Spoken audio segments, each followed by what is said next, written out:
Hello students, in computer network subject I start unit 1 introduction to computer networks and internet.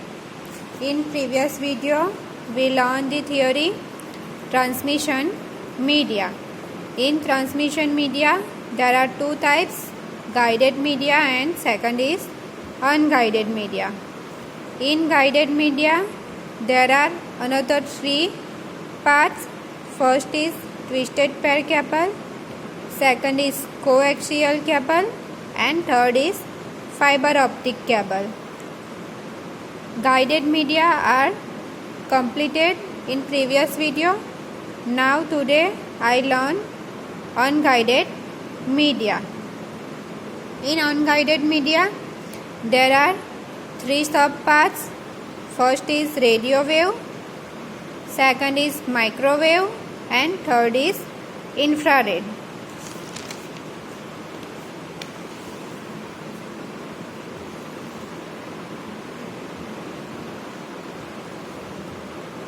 Unguided or wireless transmission media. Unguided media transport electromagnetic waves without using a physical conductor. અનગાઇડેડ મીડિયામાં શું થશે કે જે electromagnetic જે wave છે તો એ વેવને શું કરશે, રન કરશે ને એમાં કોઈ ફિઝિકલ કંડક્ટરનો યુઝ નહીં થાય. This types of communication is often refer two as wireless communication. અને આ જે કોમ્યુનિકેશન છે તો એને બીજું કયું કોમ્યુનિકેશન કહેવાશે? વાયરલેસ. આમાં કોઈ પણ જાતના વાયર નહીં હશે અનગાઇડેડ ટ્રાન્સમિશન મીડિયામાં. જે ગાઇડેડ ટ્રાન્સમિશન મીડિયા હતું તો એમાં વાયર ઇન્વોલ્વ હતા, જે આપણે જોયું કોએક્સિયલ કેબલ, ફાઇબર ઓપ્ટિક, બરાબર. આમાં કેવું હશે? વાયરલેસ કનેક્શન હશે. તો એના અલગ અલગ 4 ટાઈપ્સ છે. First is radio transmission, second is microwave transmission, third is infrared and fourth is light wave transmission. હવે આપણે એને ડિટેલમાં જોવાના છે, બરાબર. ફર્સ્ટ કયું છે? Radio transmission.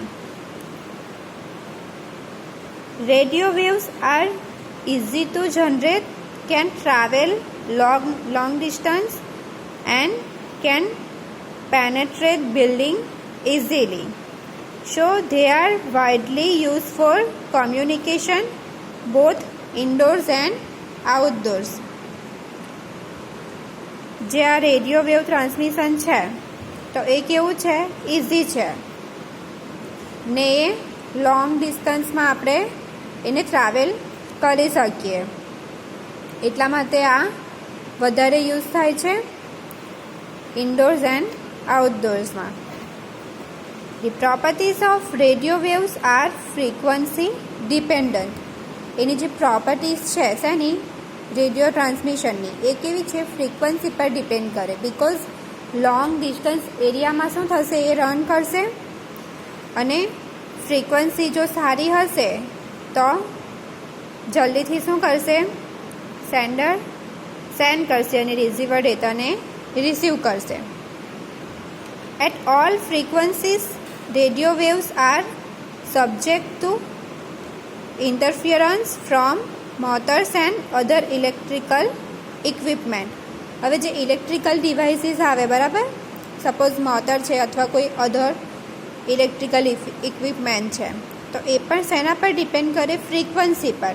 અને ફ્રીક્વન્સી એ રેડિયો વેવ સાથે કનેક્ટેડ છે, બરાબર.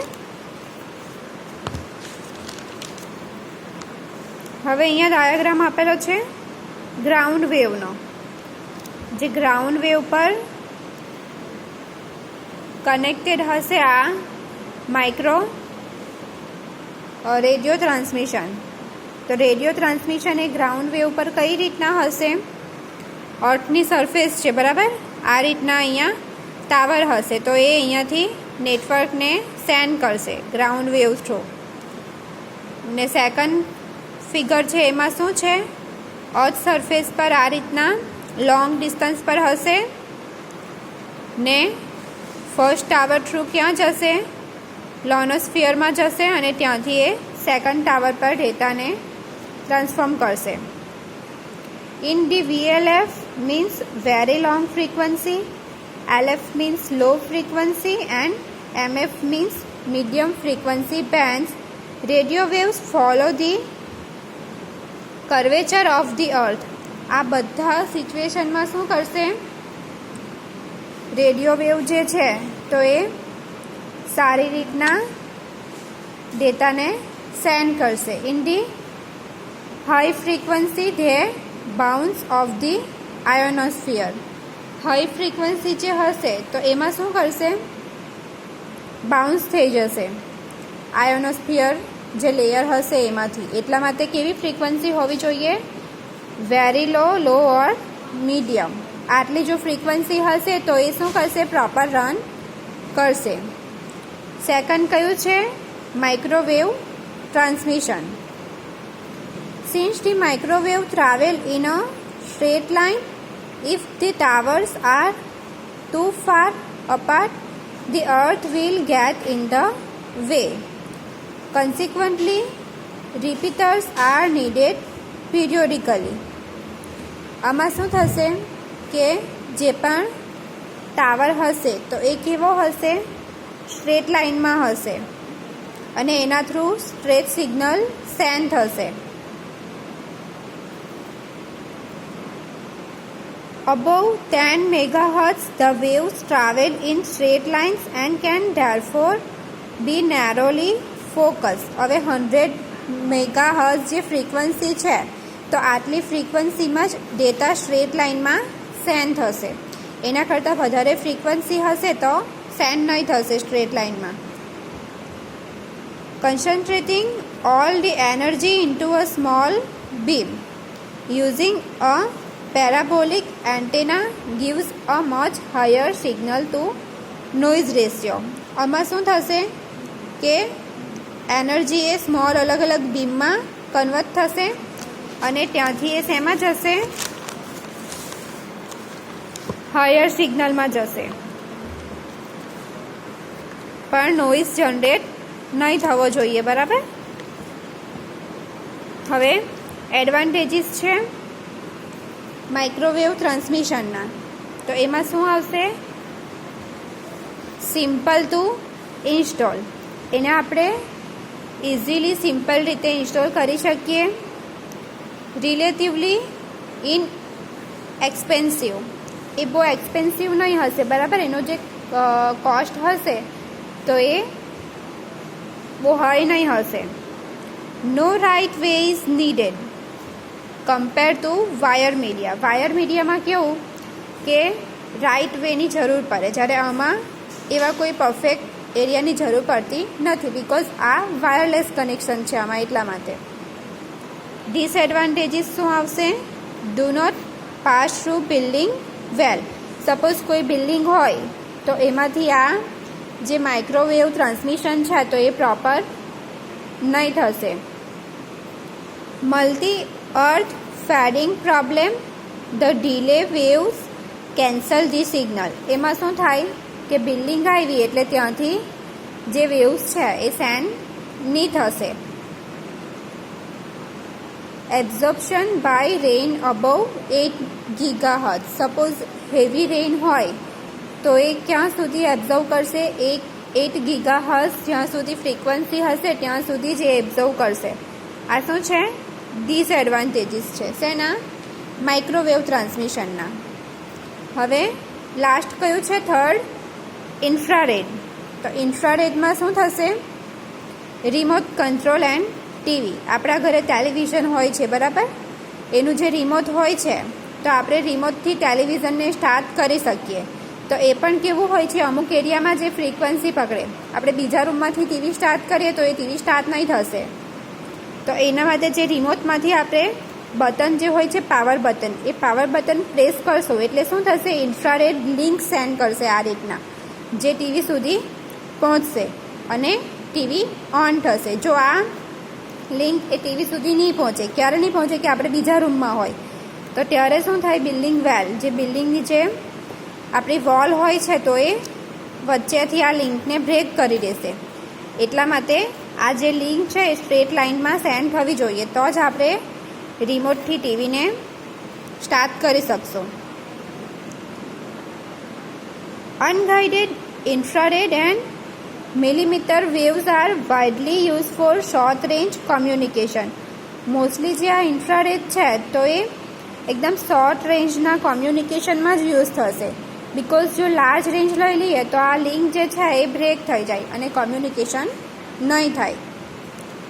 The remote controls use on televisions, VCRs and stereos all use infrared communication. VCR means video cassette recording, કોઈ વિડીયો રેકોર્ડિંગ હોય, ટેલિવિઝનનું કોમ્યુનિકેશન છે, ટેલિવિઝનને ઓન ઓફ કરવાનું, ચેનલ ચેન્જ કરવાનું, તો એના માટે શું યુઝ થશે? આ ઇન્ફ્રારેડ યુઝ થશે.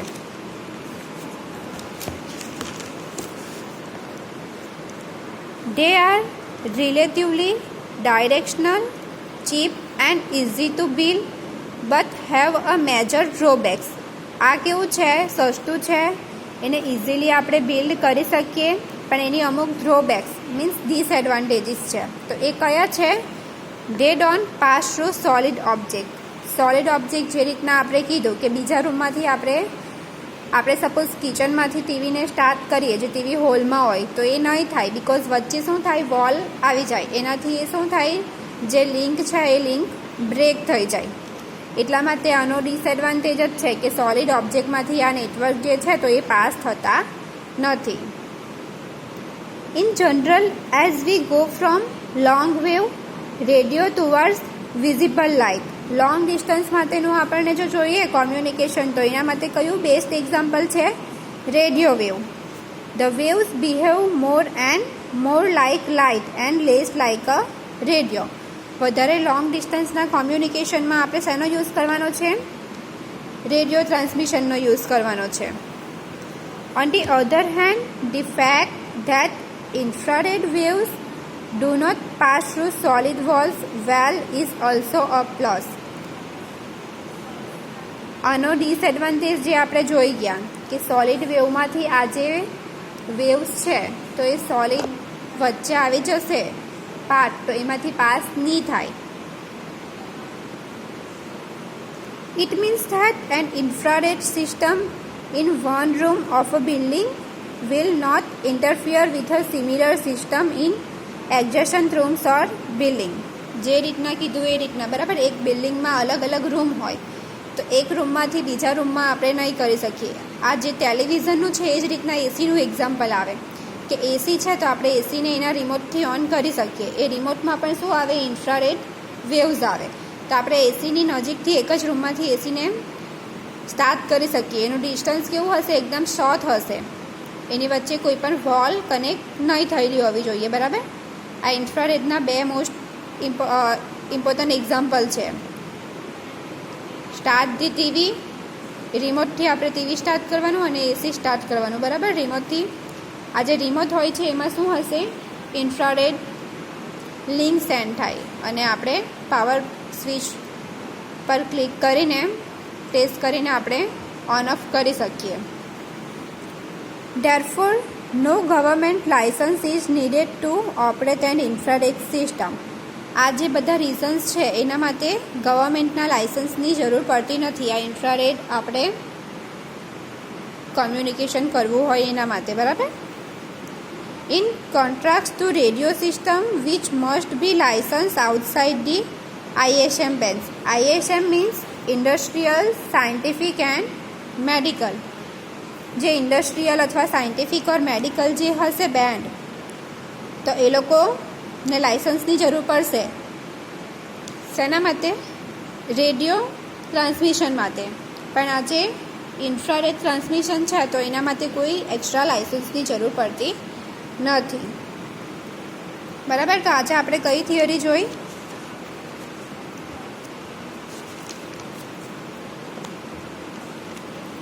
અનગાઇડેડ મીડિયા જોયું. એમાં અલગ અલગ જે 3 પાર્ટ્સ છે એ આપણે જોયા. ફર્સ્ટ ઇઝ રેડિયો વેવ, એને ડિટેલમાં જોઈ ગયા. સેકન્ડ ઇઝ માઇક્રોવેવ, એને ડિટેલમાં જોયું. અને થર્ડ ઇઝ ઇન્ફ્રારેડ વેવ. આ ત્રણે આજે આપણે ડિટેલમાં જોયા. હવે આજે આપણી આ ટ્રાન્સમિશન મીડિયા થિયરી ઓવર થાય છે. અહીંયા એના બેઉ પાર્ટ ગાઇડેડ મીડિયા અને અનગાઇડેડ મીડિયા આપણે ડિટેલમાં જોઈ ગયા વિથ ઇટ્સ ડિફરન્ટ પાર્ટ્સ. બરાબર. હવે નેક્સ્ટ વિડીયોમાં આપણે ટોપોલોજીસ, નેટવર્કની જે અલગ અલગ ટોપોલોજીસ છે તો એ થિયરી સ્ટાર્ટ કરશું. Okay, thank you.